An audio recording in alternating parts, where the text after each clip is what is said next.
9시 구간 출렁거림이 재차 시작돼서 코스닥이 지금 하락으로 전환이 됐습니다.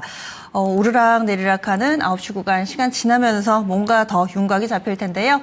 그럼 이 시간 이재필 전문가는 어떤 생각을 하고 계실지 만나보겠습니다. 안녕하세요, 전문가님. 네, 안녕하십니까? 네, 금요일장까지 쉽게 가나 했는데 그렇지는 않습니다. 왔다 갔다 어떤 포인트 있을까요? 네, 지금 상승 종목도 훨씬 더 많고 아까보다 조금 밀렸다 뿐이지 시장 분위기는 굉장히 좋은 그런 분위기인 것 같습니다. 자, 뭐 오늘 섹터 중에 로봇 쪽이 또 좋은 모습을 보이고 있는데요. 자, 이 로봇 관련해 갖고는 지금 이 현대차 그룹 쪽에서 계속해서 푸시를 가하고 있습니다. 왜냐하면요, 보스턴 다이내믹스가 적자가 좀 큽니다. 작년에 한 5천억 이상 적자 났고 올해도 1분기에 뭐 한 1천억 이상 적자가 났으니까요. 이거를 아무래도 현대차 쪽에서도 빨리 로봇을 만들어 갖고 이 판매를 해야 그 적자 폭도 줄어들고 그러고 저 상장도 원활하게 하고 상장할 때 그때 당시에 가치도 많이 이렇게 받을 수 있으니까 자, 이 속도를 내는 모습인데요. 지금 오늘 같은 경우는 그 현대차 그룹 쪽에서 1차 협력 업체들을 모아놓고 자, 로봇 부품 공급 관련해 갖고 우리 혁신안을 좀 만들어 보자. 자, 그런 뉴스들이 좀 있습니다. 자, 그러니까 이 부분은 먼데 있는 얘기가 아니에요. 바로 코앞에 와 있는 얘기고 그 중에서 가장 수혜를 받을 수 있는 종목은 현대모비스다라고 이 시간을 통해서 계속 얘기해드리고 있죠.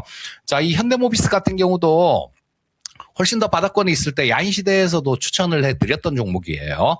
자, 그래서 저 로봇 주식들 다른 거 이것저것 뭐 보는 것도 뭐 나름대로는 잘 보신다라면 괜찮겠지만요.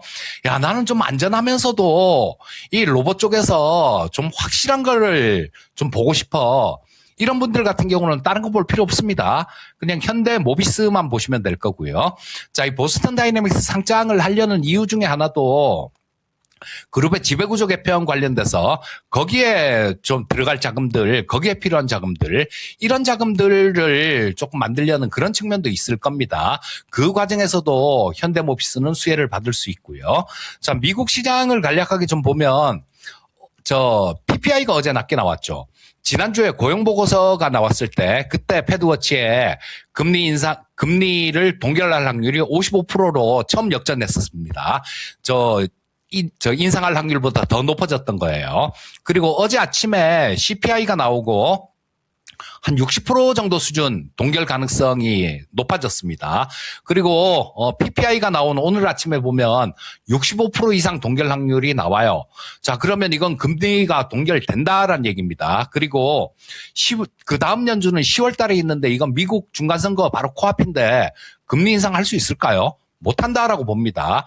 그래서 시장은 금리에 대한 걱정을 떨쳐내면서 S&P 500은 사상 최고가, 나스닥도 좋은 모습이었는데 나스닥도 뭐 크게 길지 않은 시일 내에 사상 최고가 돌파한다라고 봐야 되겠죠.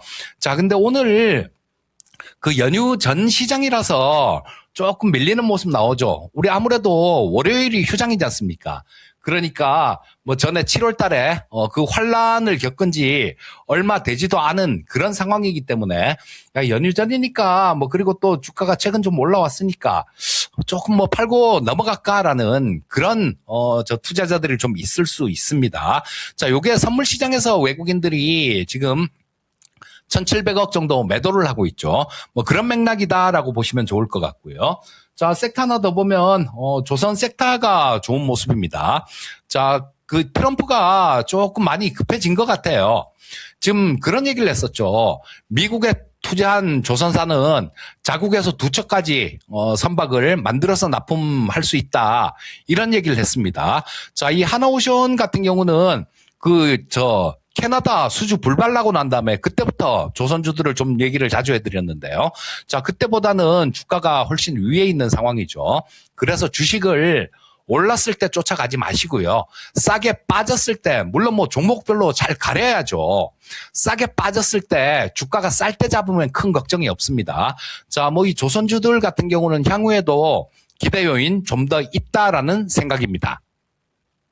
그래서 시장 흐름을 쭉 훑어왔다면은 지금 주말을 앞두고서 경계감이 좀 반영되고 있다. 그래서 주춤되고 있다 설명을 해주셨는데 그러면 오늘장 어떻게 해야 될지 조금 더 긴 이 주말이 있는데요. 오늘장 활용 팁 알려주시죠.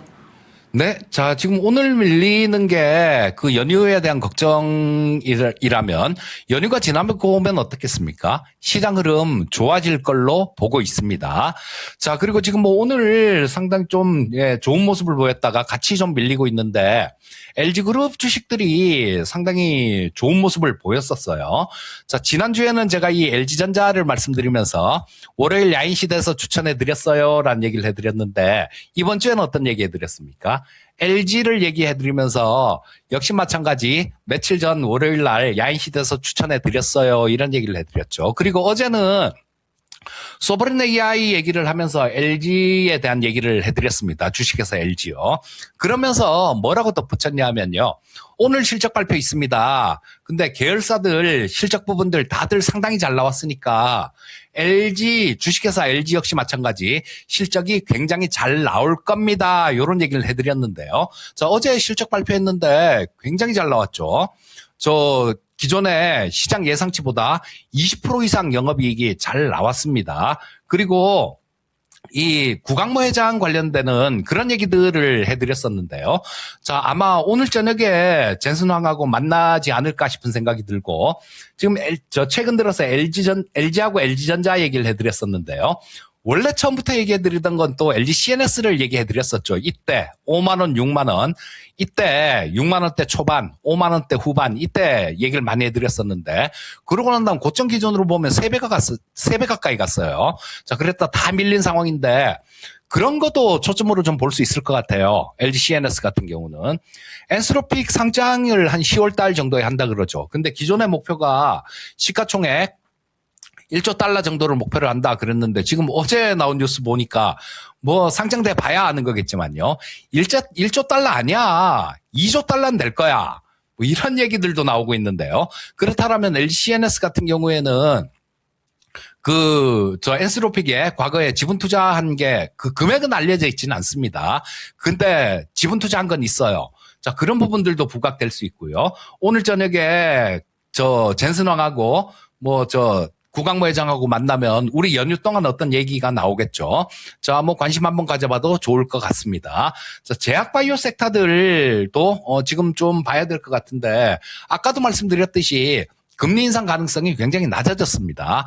그러면 제약바이오 섹터죠. 계속 말씀드리고 있는 제약바이오 섹터에 있는 종목은 HK 이노엔인데요. 이게 너무 안 움직여서 나는 진짜로 못하겠다. 이런 생각 드시는 분들 같은 경우는 ST판 같은 거 이런 것도 타이밍 한번 잘 잡아보시면 괜찮을 것 같습니다.